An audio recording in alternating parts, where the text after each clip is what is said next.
name is Olin Shaw. I'm the president of the Mad Scientist Club and the program director and chief engineer of the Pioneer Rover Project. Our Pioneer Rover was almost completely 3D printed.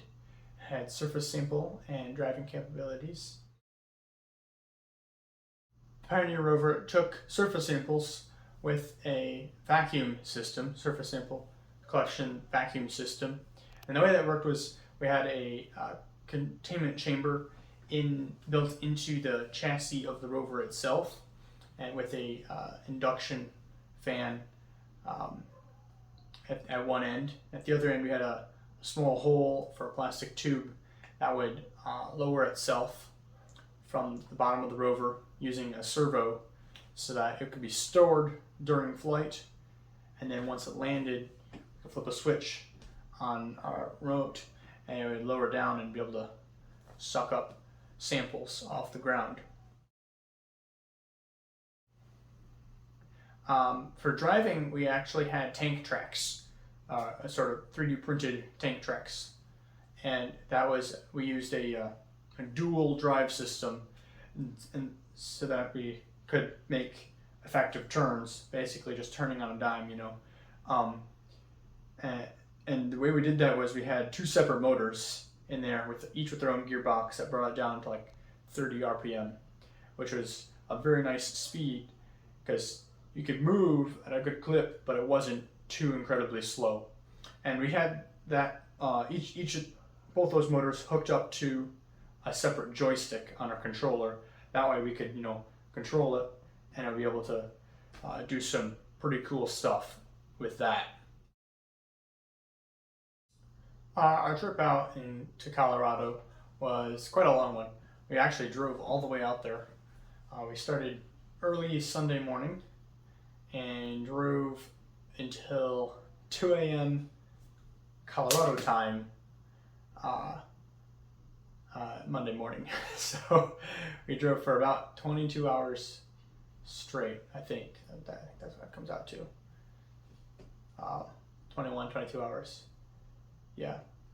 While we were in Colorado, we did some pretty cool stuff. I mean, it was quite hot, but it wasn't very humid. We were able to take a tour of the United Launch Alliance headquarters in Denver. That was very cool. We got to, see the mission control room and a couple of their special equipment and testing areas and test articles and stuff, which was very interesting. They have some very cool stuff they do there to make them the top of the line, best of the best. We also went to go and hike in the Garden of the Gods.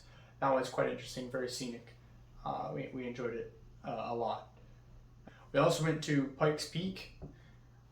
We drove up it. We didn't hike it. It was quite high, 14,000 feet. Took some cool panoramic shots from up there. It's very nice. Get chilly. It started to snow. It was that was quite the experience. On launch day, we got to the launch site way ahead of time and started putting pieces of the rover together, making sure it worked. Ran through all of our diagnostics and checks and pre-flight checklists. We loaded into our payload tube and waited for them to call us up to load it into the actual rocket. I think right now would be a great time to explain what exactly the rocket looks like and how it's designed and how it functions. So we have here, this is the engine section, and this is the payload section right here. This is the nose cone. The nose cone actually has a payload by a group of Ball Aerospace interns, and the engine section and the nose cone, they both get separated off. All three sections get popped apart by explosive bolts about halfway through the flight, right about when it's at its highest point in its trajectory. The engine section has its own parachutes, and the nose cone has its parachute on its payload. The inner stage, though, in the middle there, that's where our payloads are. There's like 5 or 6 of us on there, and we're in charge of our own descent mechanisms. means we have to have our own parachute, which we did. The way we get ejected out of that, though, because we're stored inside, they have some piston things in the middle that push them out either ends. In doing so, it also deploys its own parachutes. That way the tube itself isn't smashed.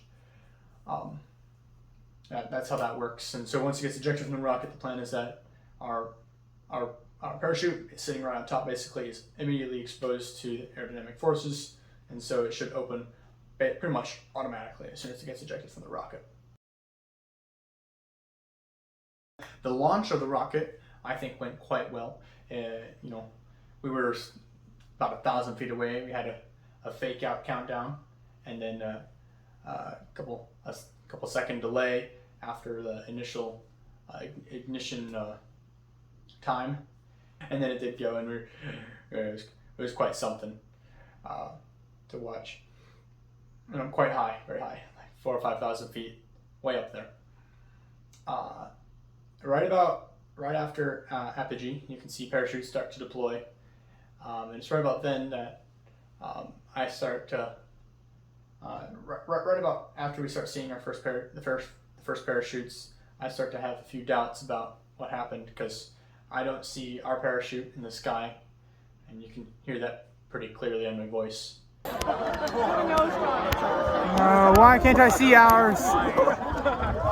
When the recovery truck finally got back, it took them like an hour. They went out there and just, I guess they were digging it up, because, when they got back, they explained it all to us. That basically the one half of the payload tube, one of the pistons didn't fire, and so that left it with an imbalance in weight, because half the tube was empty of the payloads, and the other half still had their payloads in it. Unfortunately, ours was one of the payloads that did not get ejected. And so because of that imbalance of weight, it basically oriented itself straight down. Because it had insufficient parachutes, it just plummeted, and it went into the ground like a post, or like a giant cookie cutter or something. Went in like 3 or 4 feet, 5, I don't know, went really far down. And it's a big fiberglass tube. The tube itself didn't seem to be damaged that much, but the payloads inside were crushed, very much crushed. The dirt that it cookie cuttered into the center, right? All that dirt there just went up in the middle and just completely crushed it to smithereens up at the other end. It was quite something, see the payload you've been working on for who knows how many months, and then it's like a pile of crumbs, and you didn't get to perform any of your tests. I suppose didn't get to perform any of the mission objectives. We did tests beforehand. Mission objectives is what we needed to accomplish. I just want to thank our sponsors for all that they put into us. It was an amazing experience.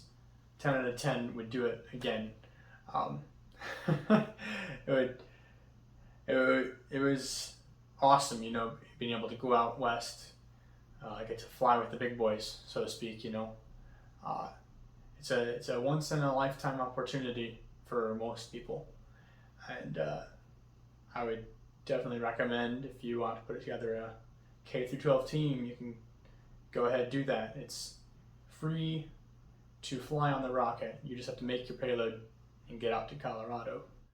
And that is where our sponsors came in handy. We had Ebel's Heating and Cooling, Ebel's Hardware, Corvette Rubber, and especially Mr. Chris, who's a family friend of mine, and he supported most of the costs for the rover, for which we are very grateful to all of them.